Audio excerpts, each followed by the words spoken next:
Hello, everyone. Welcome. It's so good to have you today. We're gonna get started in a minute or two. We're just gonna let other people join. In the meantime, please use the chat tab on your bottom right and tell us where you're joining us from today. Is Alistair Tate actually in the room? Why aren't you running around an athletics track somewhere? Power to adapt. He was one of the early adopters. I'm already stalking who's in. Congratulations, whoever's figured out it's Jude, anonymous attendee number one. It's like, yeah, if you can be anonymous, that's pretty cool as well. Oh, you're too quick to read the list, Steve. No, I'm going through there. I'm just seeing all these here. I'm just like Dan Hickmod, postdoctoral research fellow at the University of, and then it cuts it off. I can't see it, but thank you for your service, Dan. Amazing.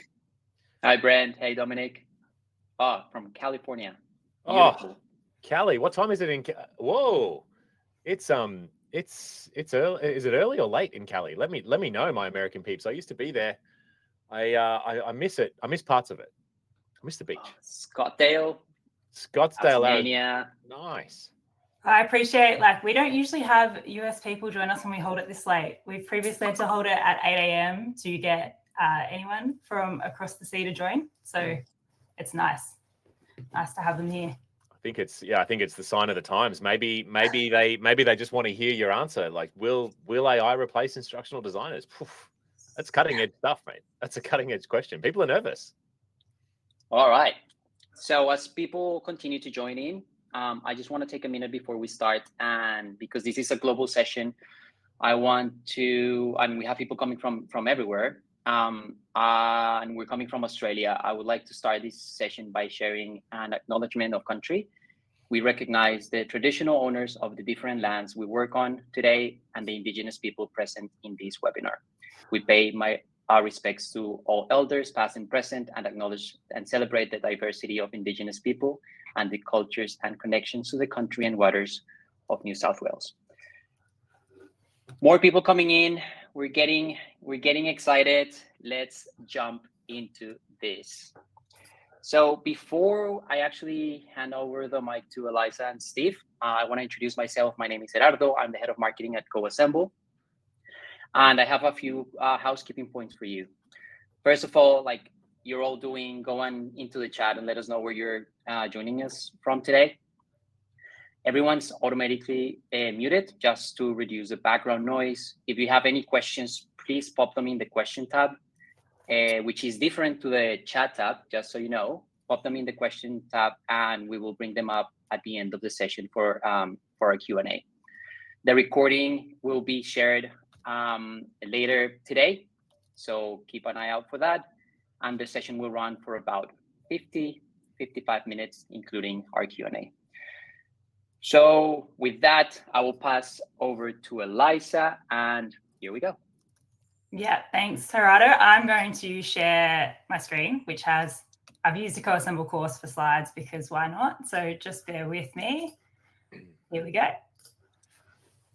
Cool. So will AI replace instructional designers? That is the question we're exploring. Before I get Steve's probably very strong opinion about it, I'm assuming, I'm just going to get us to introduce ourselves in case you haven't met myself or Steve. So this is Steve. I might hand over to you, Steve, to introduce yourself because you're a man that needs no introduction, but you can give one anyway. I look at this. I look at I know exactly who I'm working with and hanging out with based on where you get your photos from. And this fun fact, we were doing some work for a client, and I'm like, "Hey, can I just use my baby photo from LinkedIn or my Batman photo from my old LinkedIn?" And they're like, "No, we're a professional organization, yeah." And I was like, "Here you go. Here's a professional headshot, brother." Folks, I'm Steve. I've been around L&D my whole life. I don't know anything different. It's almost 20 years. It's almost 2 decades of my life, and I've never thought I had a career, but secretly and unintentionally, the L&D space has been my home, and my colleagues have been my friends and sort of adopted family for almost 2 decades. It's an absolute privilege. I run Learn Awesome, which is a digital experience agency. We build e-learning. We build editable e-learning because I care about teaching people how to fish. I've always cared about making sure that people know how to use tools, how to use tech. And if there's something cool that's going on in the world, the privilege of being an agency owner is that I get paid myself to go and figure all this stuff out. So it's my obligation, or my opinion, it's my obligation that I get to share this stuff. So yeah, pumped to be here. And yeah, I love that we're using a Coassemble to run a Coassemble webinar. Well done, Coassemble. Great job. Yeah, well, a lot of people do use us for presentations, so I do need to acknowledge it. But yeah, so we've got Steve, founder Learn Awesome, and then I'll just introduce myself quickly. I'm Eliza, I'm head of product education at Coassemble, but I previously led our studio services, which was our in-house learning design services. And I've also worked, similar to Steve, in learning design my whole career life, I guess. So previously in universities, yeah, and I've got a background of education. So that's me. And we'll jump into the question, I guess, which is, will AI replace instructional designers? Thoughts, feelings? Steve, what are your thoughts and feelings about that? Is it? Do we want to hear the people? Do we want to? Yeah, do we want a first. 1 for yes, a 2 for no? Let's bomb the chat with just 1s and 2s. 1, yes, it's going to replace. 2, no. 3, fence sitter. You're a filthy fence sitter, which is okay. It's okay to sit on the fence and watch maybe the world burn, maybe the world thrive. Who knows? But in the chat, folks, let's go. Let's light it up. There's a lot of 2s and 3s. There's a lot no of 2s. Yeah. And maybe we've got a whole room full of people who I saw a comment from, well, I know the chat's moving as I'm scrolling. Bridie. Yeah, Bridie, of course, bias. Oh, look at this. And Gerardo goes, 4. What's a 4? Oh, here's a poll. Here's a poll I started earlier. Folks, shout out to Livestorm. What a cool tool. The UX UI of this is unbelievable. I love it. I'm really enjoying it. I saw a nice Michael Woods 4. Beautiful. Dimitri 3. Get on the fence. Greg. Yep. Love it. No 1s. Oh, okay. If it does, I guess that's good that we Oh, Brett, what a way to go. What a way to go out. Be replaced by a robot. Love it. Nice work. My answer is interesting. I had a lot of time to reflect on it. And if you had asked me 12 months ago, I'd be like, maybe. But I'm gonna use a word that I shouldn't use on calls like this. But like the platform that should not be named, and the platform that's Learn Awesome's arch nemesis, Articulate. I was all good. I was a hard 2 until I saw what was going on with Rise's code block update, where they just basically gave the keys to the city to the entire world to vibe code anything into Rise and just hope for the best. And what I saw was 2 things. I saw the beauty of the L&D world, all the 2s there, all of this audience of going, oh, wow, we can actually think about using this. However, there was this groundswell tsunami-sized wave of just absolute peanuts getting on the tools they have no business being on the tools. They get on there and they start playing the keys. They get the keyboard out. They're like, and then boom, the death of the learning industry, or part of it at least anyway. So mine is, yes, we are going to be replaced if we allow it to happen. And so I think the if we allow it to happen is the caveat. But yeah, I'm a contrarian. I think it's going to happen. Yeah, I don't think it's going to happen. I would disagree with you, but this is the whole point, right? Purely because I think anyone working in L&D knows that it's a huge time saver. And with that, if you upskill in the time-saving capabilities of AI and use them to your advantage, you're going to be just basically unbeatable, is my opinion. And I also think there always needs to be human involvement. So we've been like experimenting with doing video with just AI and no involvement of a talking head. And I think it comes across, no matter what, as a bit cold, and you just don't have that human touch. So I think there is always a requirement for a human L&D professional, is my perspective. That's beautiful. What a great, and it's important. It's important that, and in the chat already, we've had some great stuff from Trip. Oh, Tripty, great to see in the chat. And Michael, like, I think redefine and as long as we adapt is the caveat. But unfortunately, I'm seeing so many lazy, like, it's a combination of brand newbies who are like digital natives. They don't know what the world was like before ChatGPT, and cool stuff that you can just bang in there. So they're not looking at it from that place of remembering what it was like and how much, like, from an agency perspective.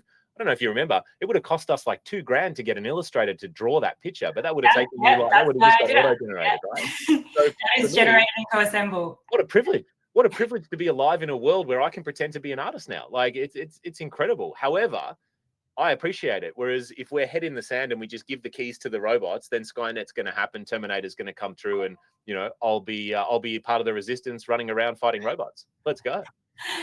Yeah. Instructional vibers, Michael Wood. I'm taking that straight to yeah. instructional. It wouldn't be the first one to be vibers though. I love it. Yes. Cool. So I guess this is my next question. What does AI do well for learning design, and where does it struggle? Now, I have thoughts about this, but Steve, what are your thoughts first? Yeah, look, I mean, I mean, selfishly, we proudly use AI in Learn Awesome. So we've got a design and develop a team of 9, 10 people, sometimes 11, but I never see the 11 long enough to sort of see what they're up to. So they float around, plus me. We use it. I had to have an intervention where I had to take away the Learn Awesome AI licenses for a week because we got a little bit too punch drunk on AI.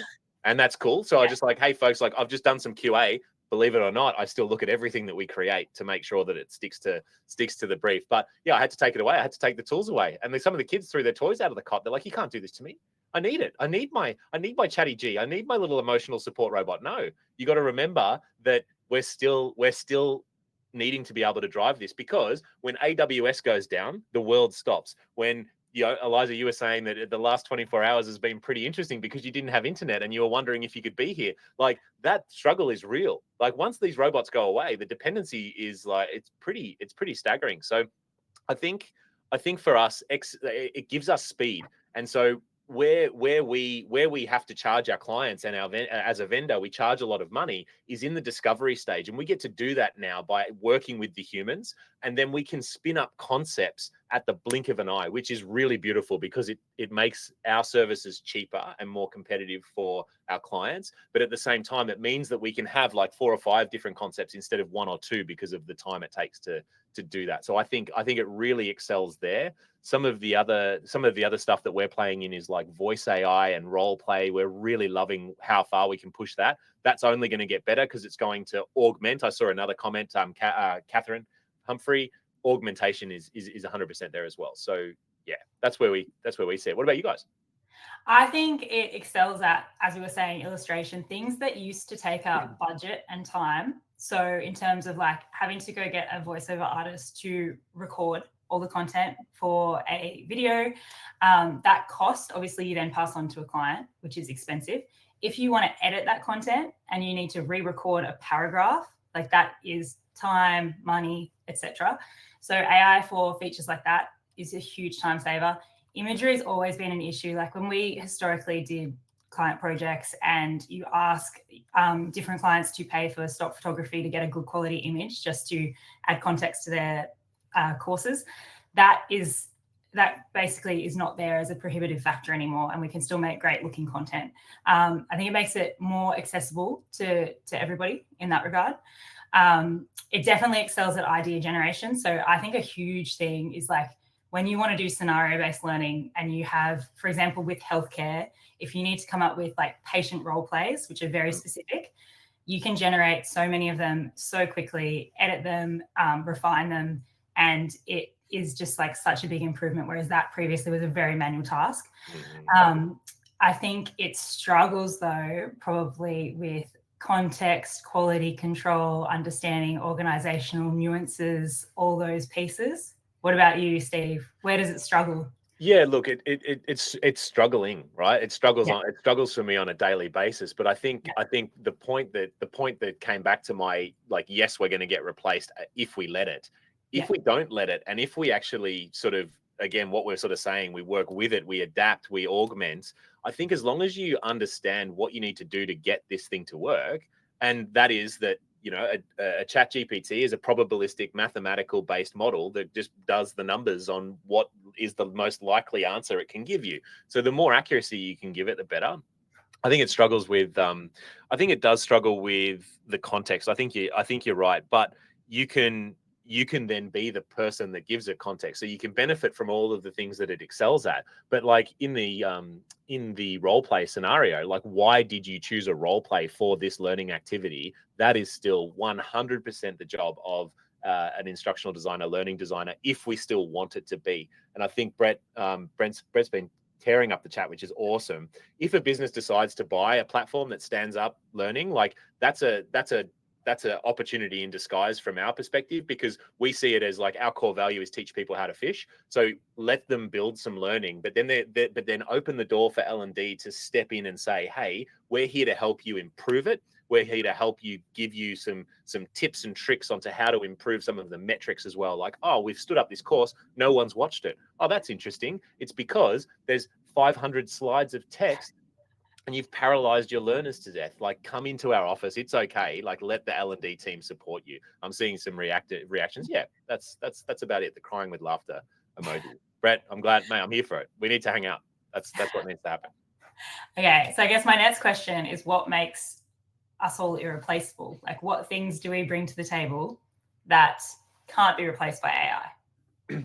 Alistair made a really good point about images. So images are pretty close. Like, I mean, that, but if you like my LinkedIn profile, I send out my baby my baby version of Steve all over the place, and it rocks. But it's still like, you're still like, cringe. Whereas like VO3 and Nano Banana, like it's getting pretty crazy. If I yell this out, all of your Instagram algorithms will start picking this up. I've been watching Queen Elizabeth like rap on the streets of London through Sora 2. I've been watching Stephen Hawking battle Albert Einstein in the Octagon. Like, it's a privilege to watch these 16, 17-year-old kids use AI, the most powerful thing ever, to just make absolute memes of people who are no longer on this earth. What a treat. Anyway, what makes us irreplaceable? The banter. Chatty G doesn't have the bants that we have, right? The banter. But no, I think that list is really important. And I think what it allows us to do is, all of the speed that we get, it doesn't mean that we give it back to our organization. It's not like, hey, we've just given you an augmented solution or a tool that spins up learning. You're off. Like, we can cut your team by half, or we can cut you into pieces, or we can cut your budget. No, you can't. What we now have the ability to do is the dream job of instructional designers, which is to be an advisor, to be a consultant, to be a solutions architect, and sit there like a mad scientist with a lab coat on and go, bibbity bobbity boo, let's figure out what the best recipe is and actually do the real work, the real science, which is, that sort of thing. Oh, look at this, we're getting a bit of praise from the people. And I remember back in the day, like you'd do a project for a client, right? And you'd be like, we have X number of hours to get this all done. And by the time you've gotten through all the content, there is no time left for those extra like creative pieces that make it kind of, I don't know, for lack of a better word, magical. So having, a really detailed role play scenario, having a branching scenario, having like something that is, as you said, more of an architect piece that's high level. Like I think that's the thing this allows for us to do, is with time, you can spend it on those creative pieces that make it that much better. Is my opinion.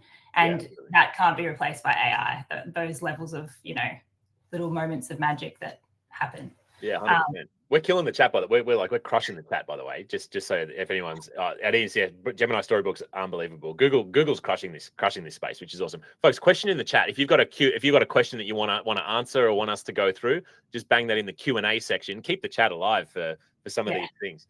Joy, wow, what a great point. So many good, weren't so many tools. I would say like good, bad. Don't know which ones to use. Yeah. I think, look, that's a tricky one, right? Because you could specialize. You could specialize in AI generated Queen Elizabeth videos, or you could go and hang out at 11 Labs and specialize in voice. Feel for the voice artists, right? There should be, will AI replace voice artists? Hell yeah! Like, it's over, because all the voice guys they've just got a voice. So AI's just crushed that. But then you could argue they could still be advisors, but it's not like us. We've got so much more, and this is the role of instructional designers in the future. We've got so many more arrows in our quiver that we can pull out. What about Addy? What about Kirkpatrick's? You can run Addy into an AI model, and it can be like grounded in it, but you still need to look at it and go, now that's not going to work for Mavis, who just wants a cheat sheet. Like, I'm not going to build a fully authored, narrated, animated VO3 Nano Banana upside down Miss Pat video program. I'm going to use like, hey, what does the learner actually need? Like, that's still the North Star. It still will always be. Yeah, I think finding the tools that work for you, like good AI voiceover is like king, I reckon. Finding ones that are, that help you do the things quickly that previously took forever. My favorite is like AI video captions. I remember back in the day at the uni having to manually type, like we did work with lecturers who would record their video content off the cuff, and you would manually transcribe all their video content. So that as a time saver, I reckon is huge. There's things like that where you just have them in your arsenal and you pull them out. But it depends, what you need to do for your learning content, I guess. Role of instructional designers into the future. We've touched on this as more strategists, architects, curators. There's been a few words thrown around. And we've already talked about, I guess, taking away tasks like manually transcribing videos. Or will it create new opportunities? What new opportunities do you see, Steve, with AI? Ooh. I mean, the new opportunities is I guess it comes down to, like, for me, I'm always about I'm a bootstrapper. As an agency, like, we're bootstrappers, right? We go into a client, and some of you may have had agencies like us come in and try and pitch you these whimsical, wonderful ideas, right?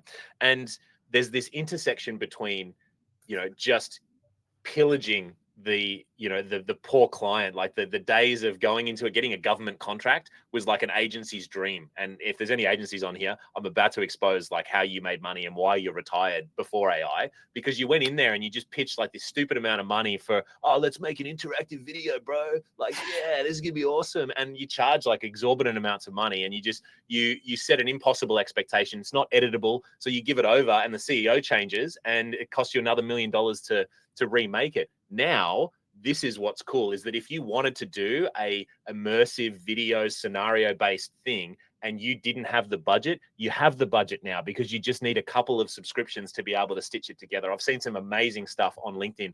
I saw one earlier this week of someone that made a safety hazards and risks and hazard assessment, and it was a building that caught fire from a chemical explosion from being left out. They built the whole thing using AI. They stitched it together. They still edited it, so it still had a bit of work, but it opened the door to me, who's not I'm a Canva learning designer. I'm not a Photoshop or an Adobe one. So I say that in the team. We've got Adobe designers and we've got Canva ones. So I'm a wannabe, but I'm really clever at how to stitch the strategy together.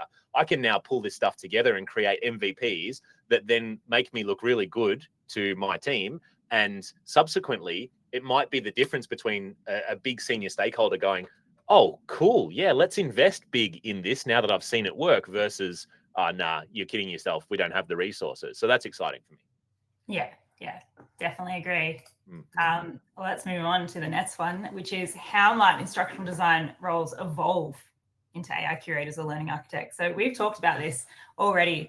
It's been brought up in that we get greater oversight, greater strategy control. All those aspects that everyone's brought up in the chat, and yourself, Steve. Is there anything we've missed about how it's going to evolve? I mean, obviously, we don't know what AI is coming, and it's rapidly changing so quick that obviously the capabilities will get more and more. I do see that, like, around data analytics, having the ability for learners to interact with AI in the learning experience, like all those pieces, there's more to come. What are your thoughts? Yeah, I'm getting scared now.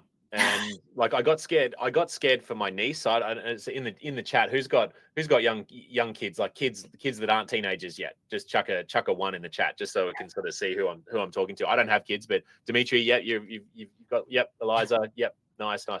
So Michael, cool. Thank you all for your service. Well done. But I had to go get a new phone. It was a year ago I got scared, right? I had to get a new phone. So I went to the Apple store, I got a new phone, and my niece and my brother were there, which were awesome. And so I brought her in, and they had the Vision Pros there. And I'm like, oh, can I test this? So I sat my niece on my lap and I put the Vision Pros on, and I went into I saw Ready Player One. And if you haven't seen the movie or read the book, I highly recommend you watch it, because it's coming. But that was the moment where I'm like, holy shit, this is out of control. Like, the metaverse popped up and people were buying blocks of land in the make-believe, La La Land. And maybe Ryan's probably got some NFTs that he wants to offload. Maybe you can send them my way. They might become popular again. I don't know what you crazy tech people do, but I think that whole VR escape reality, like, I think that's going to be a place where the kids of tomorrow are going to have a choice to dive into a world where they don't have to interact with reality anymore. They can be whatever they want. Pros and cons, but as parents, like, I see that as like a as a real opportunity to sort of show them all the cool stuff that the world still has to offer, right? Yeah. So it's only going to get more powerful. I guess that's my point. And Bridie, fan of the movie. Yeah, it's a great movie. It's really cool. Yeah, I think with great power comes great responsibility, though, right? Like that's the idea. Could AI help scale? Excellent use of the movie quotes, by the way. If anyone puts that in the chat, put that in the chat, and G will put a link to get a free Coassemble account. Could AI help scale the expertise of instructional designers across organizations that don't currently have them? So I think like with what we're seeing with Coassemble is we have so many not-for-profits, different organizations that don't have L&D resources, and they've now got a champion there who can tap in and do this role without having a set learning designer. Like it's definitely happening, which I think that democratization of allowing people to share knowledge is super important. Like not every organization is going to have the budget or the ability to make it in-house or outsource it. What are your thoughts, Steve? Yeah, I'd be interested in what the crew thinks. And there's been some points up previously from probably Brett, from Scott, from everyone sort of saying, oh, you know, people are just gonna start building their own stuff and they're not going to need us. And I mean, that's just an attitude, like that's just a perspective shift, I think. And it's just moving us into that position. And I think the power of community, which has already been mentioned in the chat, I think we want to protect our patch, mainly because like we're a little bit fearful of like losing our influence and our control.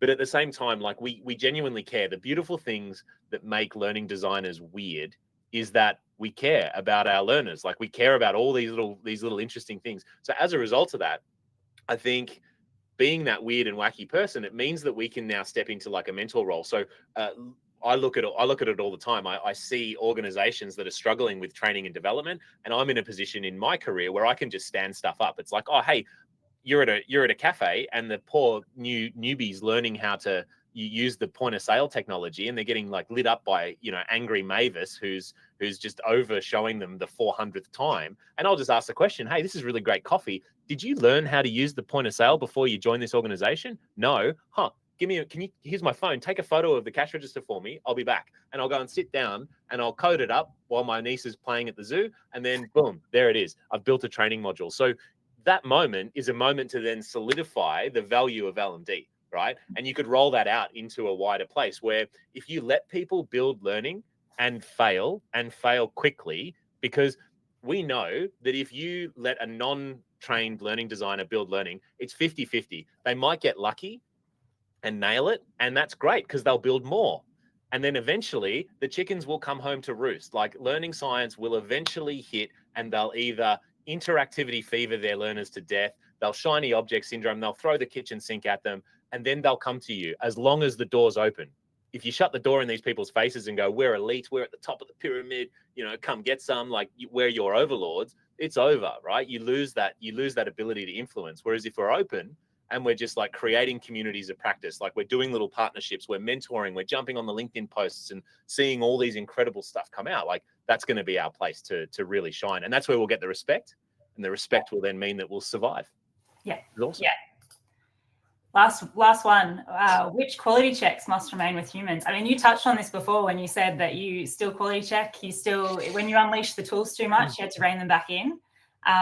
What do you think as a human you need to quality check? Like what components of a course or anything that's involved AI do you check? Bang it in the chat. Bang it in the chat. Let's get the crew on this. Like, what do you chat? And I'll put it in. Like for me, my level of risk tolerance. So I'll go and solve a problem. Right. I did it recently with a client.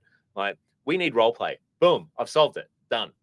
They're like, yeah, but. And I'm like, oh, I've already solved it. Now what we're going to do is we're going to see if I can still solve it when you start overlaying all this risk over the top of it, like data security, you know, privacy. Wow. And you know, I try and hold on as long as I can. I'm like cliffhanger. I'm like Sylvester Stallone holding on. You're not gonna fall. Another great movie you should all watch. But as they start going, oh, is it SOC 2 compliant? Oh, where are the servers? Oh, where's the data? Where's the?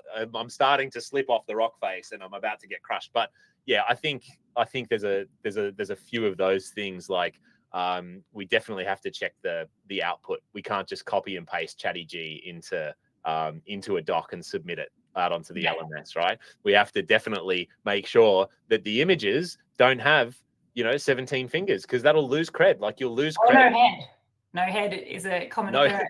Yeah. No head. No head. I think the other thing is the M dashes. Like, too many M dashes. Oh gosh, the M dash. The M dash. My ChatGPT knows not to even bait me with one of them. It'll just get lit up on fire. I threaten it. I go, hey, I'm going to jump ship. I'm going to go hang out with Gemini if you keep throwing me this garbage, mate. It's like, oh, sorry, bro. We're all good. We're all good. Yeah. So what skills do designers need to thrive with AI? So I need to talk about prompt design quickly, because this is probably the biggest thing. And at Coassemble, like, the success of a course is dependent on how good the prompt is. And obviously, when you work in L&D, you know that a prompt needs to have things like audience or learning outcomes, topics, like, there's lots of different things you need to cover if you're designing a course. So, for example, like, users use Coassemble, they might put in, I want a course about dogs. What about dogs? How to take care of a dog? What breed of dog to get? Like, what do you want to know? We get like 1-word, 2-word prompts. So, I reckon prompt design and fluency is a huge thing, even with like images. So specificity around what image you want to generate, like, all that stuff is crucial, I think.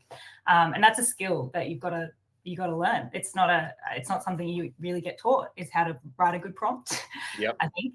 And like, in terms of storytelling, we touched on that. I think one thing you can't like teach AI necessarily, like, maybe to an extent you can, but like instinct and intuition and decision making, especially if you're working with clients, you can't train your AI exactly how to deal with the client. Like, you're kind of the intermediary who manages that relationship if you're using AI. What do you reckon, Steve? What skills do designers need to thrive? I think they just need to have a positive attitude. They have to have a can-do. They have to have a can-do attitude. If you bury your head in the sand, like, see ya, RIP, mate. Like, you're done. And it's cool. Like, it's nice. Like, we'll be waving to you as we sail off into the Technicolor dream spew sunset, right? I believe it's that. And Joy asked a great question in the chat. Like, how do I weave this into my resume? Like, there's so many tools and stuff. And I think broadly, it's just AI literacy, right? Like, you're just literate in understanding how these things work. And I think all the things that you talked about, like, you need to, bread and butter, you need to be able to prompt this thing effectively. And it was great to hear that, hey, for all of our learning design peeps, Bloom's taxonomy was hanging out in Eliza's dog example, right? What level of interrogation on the Bloom's pyramid, upside down pyramid, do you want to be able to do it? Is it a difference between understand and critically evaluate? I can't believe I'm talking about Bloom's. Like, who am I? What's happened to me? I actually think I took that out of these slides. I think you should have left it in. Like, hashtag, like, long live the Bloom, right? The Bloom. But I think it's that, right? I think for me, it's like, you need a basic level of AI literacy, because then the tools are just extensions of your literacy, right? So it's like, for you to go so this is my workflow, right? I have a automation. So automation versus AI different, but I have an automation that runs every day that sends me an email with the latest updates in the AI news. It filters a few news sites, and then I just look at it and go, oh yeah, that's interesting, cool. And I'll choose which rabbit hole I want to invest time in. And the time is YouTube on 2x speed. And then I go and download the free trial of the tool, and I start banging the keys and figuring it out. But because I've got the base level of literacy, any tool is open to me. It's just then my time and choice as to which direction I want to go. And you would align that with your objectives at your organization or in your agency or in your business as to what your learning needs are and what the needs of your crew are to help filter that. But I think that list is really good. I was typing a really creative M dash message, but I got distracted. Too many M dashes. I'm going to hand over to Steve. So we are going to put our Coassemble AI to the test, but I'm not going to personally do it because I feel like that would be a bit biased. So you're going to put you want me to put the AI to the, I'm going to get Steve to put our generate a course from a prompt to a test. I've got a demo topic there, but you can tweak it, Steve, if you want. Can you do the we're just on the fly, because here's a couple of things that I believe, right? I'm going to go back to, I'm sharing my screen now. So just confirm that you can see my Coassemble dashboard. Look, here's the thing.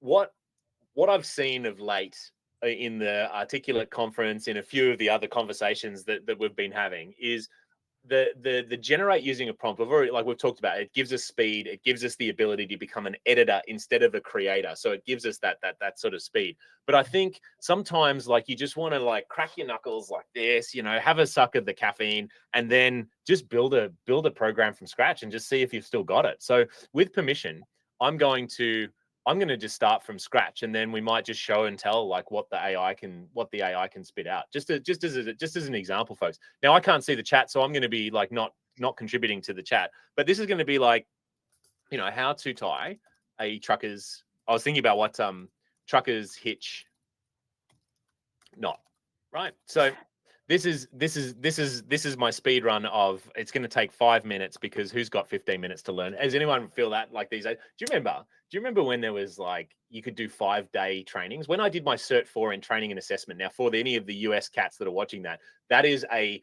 5-day prison sentence to go and learn how to deliver.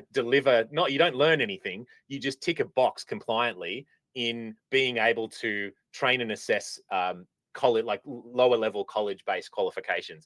Miserable. But they got me in a room for 5 days, man. Could you imagine asking your learners to sit still and learn for 5 days, let alone 5 minutes? Like, good luck to us all.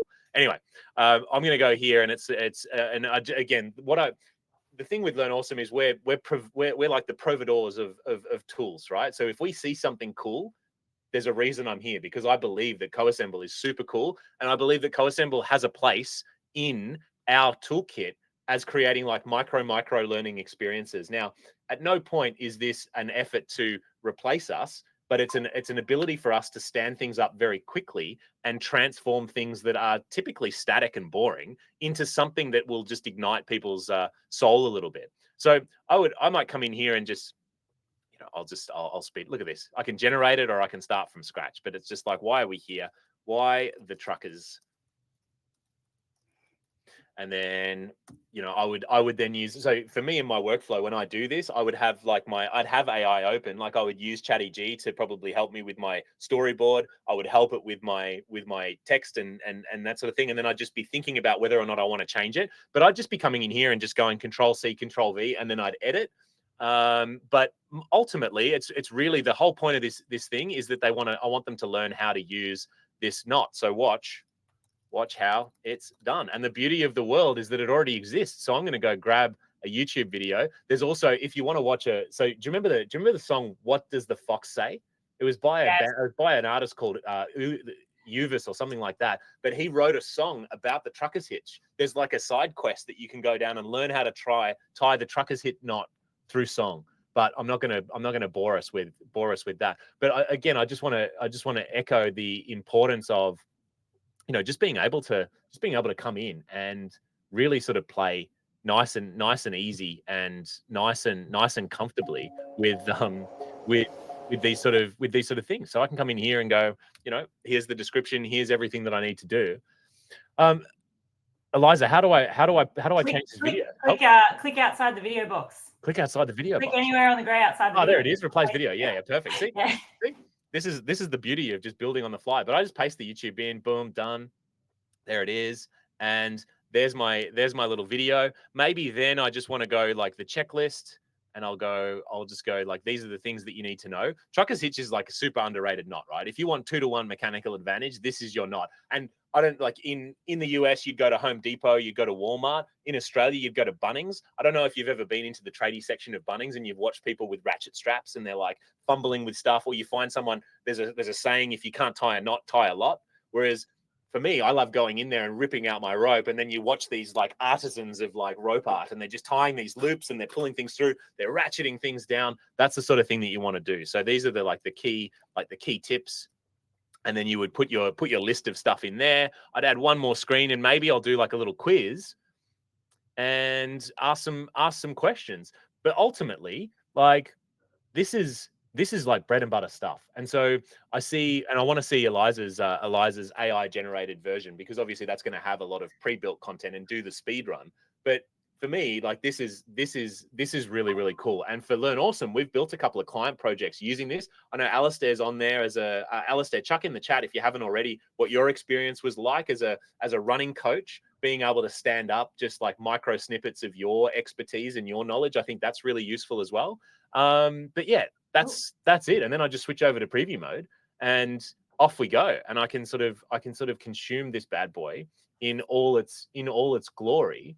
And the sharing is, I think what's important now is like speed to be able to share is super important. So being able to share this via a link, being able to embed it into a SharePoint, being able to export it as SCORM, being able to even bang it into Slack or any of your other special teams, really, really important. So yeah, definitely super, super cool. But I'm going to stop sharing. Eliza, like hook us up. I'm going to take over. I'm going to do I'm going to do a basically, if I had nothing and didn't know where to start, and maybe if I wasn't an L&D person either, I'm going to generate using a prompt. And show us your expertise, mate. Show us your expertise. Let's do a course about AI in learning design, do's and don'ts. Ooh. Is there going to be a Bloom's reference? Worry about. Oof. Nice. No, I'm not going to do a Bloom's. I'm going to leave it as a vague prompt. I'm not a learning designer. I'm going to pretend I'm not when writing that prompt. And I'm going to follow our flow to give our AI assistant some info about my course, so prior level of knowledge. Who is it aimed at? Learning designers new to AI who don't know how to use it. Oh, is that there he is. There's Bloom just poking up. Like, hey, that's layered in some Bloomness. What tone? I'm going to keep it academic. John, what jargon can we put in the prompt? Yeah, we have to put some extra words in there. That's nice. 5 to 10 screens, and it's going to give me my course outline now. So at this point, I can identify if there's any gaps, the do's of AI integration, don'ts, data privacy, steps for responsible AI adoption. Maybe, we'll just create it now, and a quiz. And I've done very minimal work. All right. You know, human versus AI, like I got absolutely obliterated. Hey, yeah, Michael, you should check out Alistair's stuff. It's super cool. If anyone wants to run, like, hit Alistair's your boy right there. But hey, look, you know, okay, AI beats Steve. So am I going to be replaced by AI? Yeah, probably. Like, good. I can retire and just like sail off into the sunset and just watch the world burn on the. I mean, it's doing a pretty good job. They've still got me maybe 80% of the way there. If I'm a learning designer, like there's lots of stuff I'd want to go in and put a human touch on. Images for one, like I haven't seen an M-dash, mate. I haven't seen an M-dash either. No, so we're good.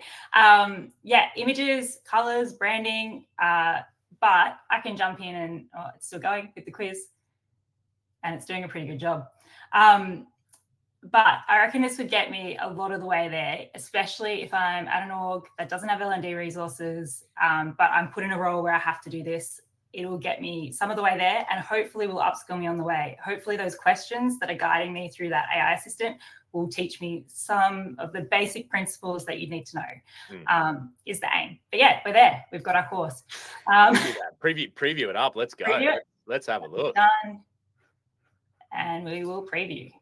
I'm just going to remove our feedback. Let's go. So obviously it's pulled a learning-based image, but it's kids. So things like that, we'll jump in and refine. But the general structure and like the chunking of information, I think it's done a pretty good job to get us some of the way there. I love that audience styling, mate. Sorry to interrupt. I love that. Like Alistair's already commented as well, but like that's new.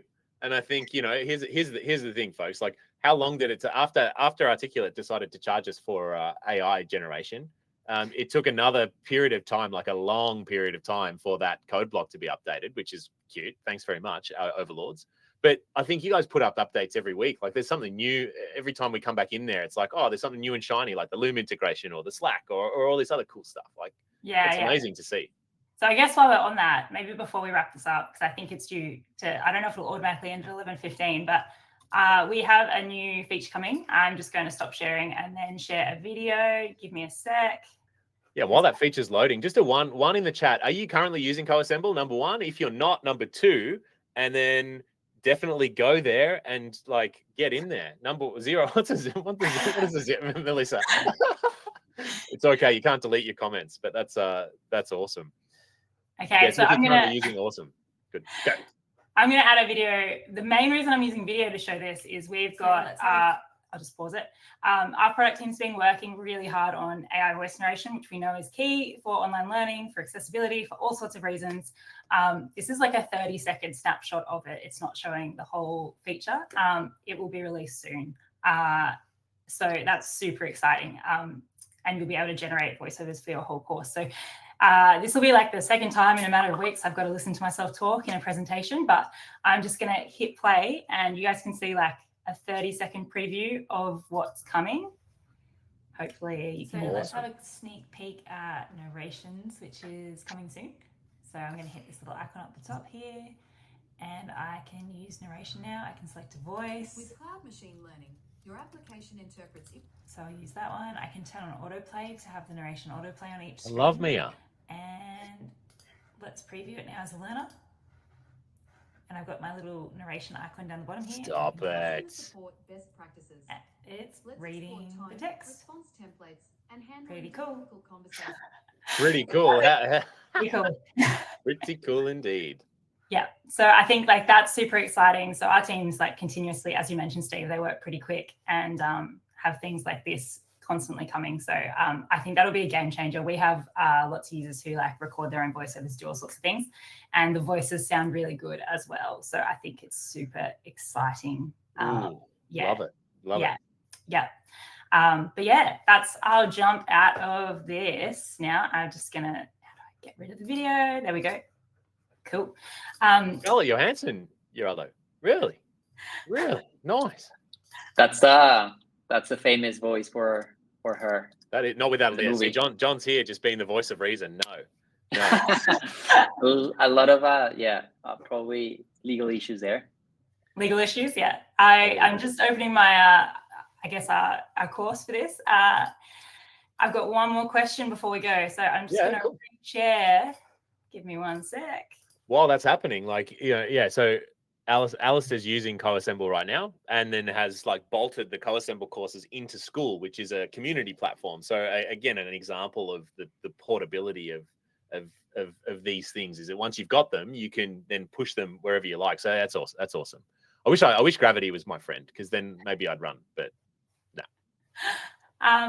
I guess to wrap it up, so how can AI amplify, not replace instructional designers? We've touched on this. It's like speed, ability to brainstorm. I think that you, as anyone working in L&D, you need to view it as more of an assistant, right? Like you're still in the director's chair, you're still driving, you still like have full oversight, but you're less in the weeds now. You're kind of allowed to have full oversight and strategically do more of what you want and should, is my opinion. What about you, Steve? What about 100%. No, the first thing that came to mind was a Tesla, like Tesla's self-driving, right? So in California, you cats have been rolling around with your hands off the wheel for 5 seconds before it beeps at you for years. Whereas in Australia, we're a little bit more, used to being told what to do.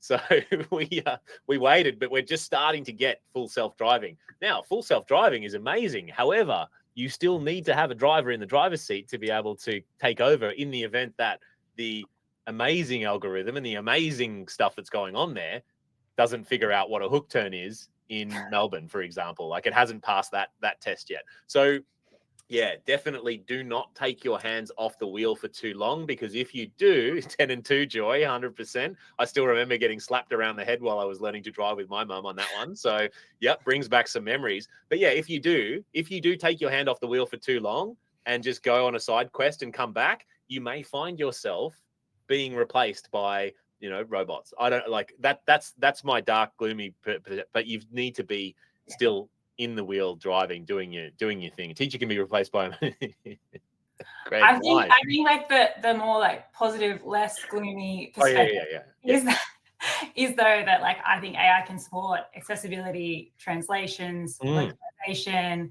democratization of sharing notes, all those things that are like huge pluses for any kind of learning experience. Like that is much easier to do now. Million percent.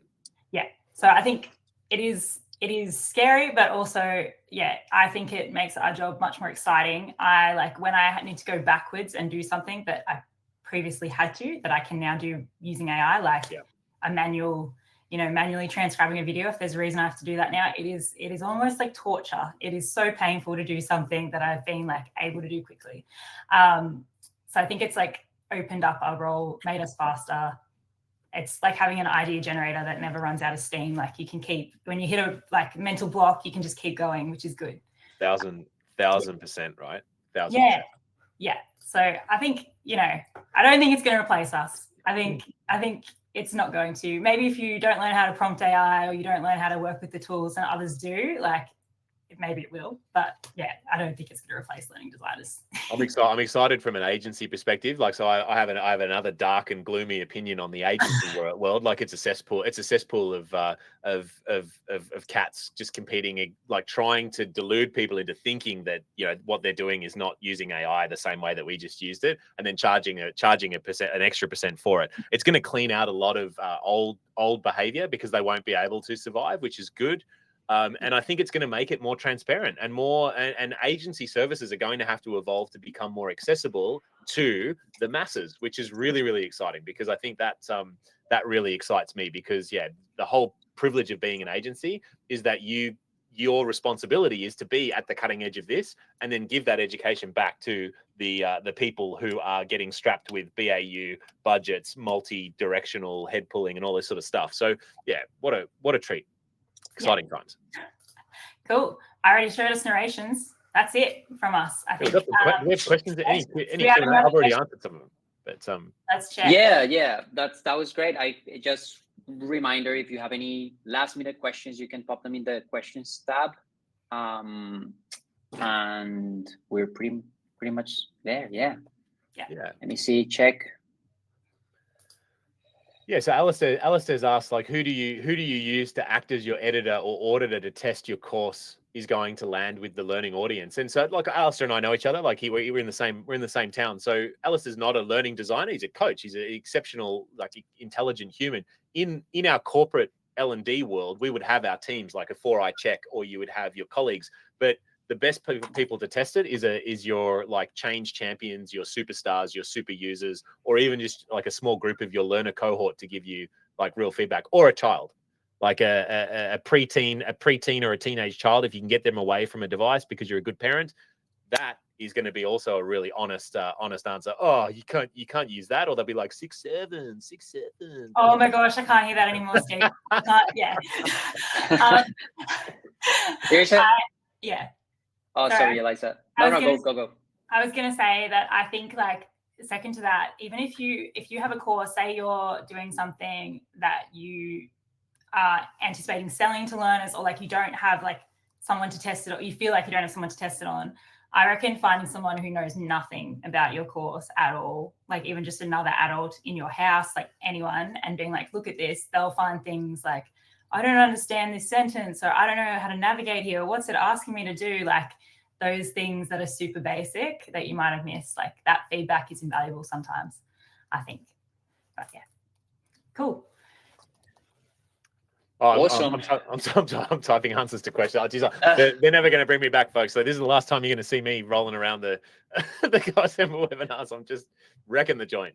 It's all right. Let's just answer the last one, because we're running out of time. So Steve, do you want to pick one of the ones that you're typing? What if I speak really fast and I can answer them all? Yeah, sure. Dominic, will AI reply if we let it? What can be done to prevent this? I've typed that answer. So be AI literate, and then be at the forefront of showing the power of it. So don't be afraid to just be like, hey, look what I created with AI. So then you become the perceived AI god in your organization, which is super cool, because then they'll come to you first and they'll be like, hey, I tried this. What do you think? And then you're like, oh, I don't know. And then you can do that. What's our AI tech stack? Well, how long have we got? Like, I haven't got enough time to list it, but ChatGPT is the go-to, the OG. We've got Gemini, we've got Claude, we've got Manus, we've got 11 Labs. We use N8N for all of our automations. I've got a lot of subscriptions. My accountant tells me, like, dude, you got to pare it back. Like, this is unsupervised childlike behavior. Yeah, I can add to that tech stack. So we use V for video editing, which like AI captions very good. It's just generally very good. We also use something called Arcade for like interactive platform demos, which is super cool. And you can export videos, and it annotates them with AI, like that's also really useful. But in addition to a lot of the ones Steve mentioned, those two are great. We also use Coassemble, folks. I don't know if you know. I don't know if you've heard about Coassemble, but Coassemble is pretty cool. Like we're doing some fun stuff. We're doing some fun stuff with that. Teaching people how to fish with a tool that's very easy, like you've just seen. It's a great starting point for new to industry learning designers. And it's about time we had a tool that was respectful when they said you can have a free plan for a while. Thank you, Coassemble, for actually like not being a, deceiving, sneaky SaaS in disguise that is just using the free plan as a marketing tool. No, I think I'm pretty safe in saying the free plan's not going anywhere. I think that's okay. Yeah, that's fair to say. Awesome. All right, we had an amazing session. I want to say thank you to Eliza and Steve, of course, for joining us. As I said at the beginning of the session, we'll have everything sent to you, the recording and any other resources that we see fit in your inbox. So keep out your eyes for that. Any final thoughts, Eliza, Steve, before we? I just want to say thank you to Steve for his time, because he does not work for Coassemble, and it's super appreciated, and he brings an energy that's probably unmatched. And yeah, awesome to have you. Super appreciate it. Beautiful. And thank you everyone for joining. Thank you for spending almost an hour of your time with us today, and we'll see you next time. And as Alice Tate says, be ahead of the wave so you can enjoy the ride. Surf's up, kids. See you guys. Bye. Bye.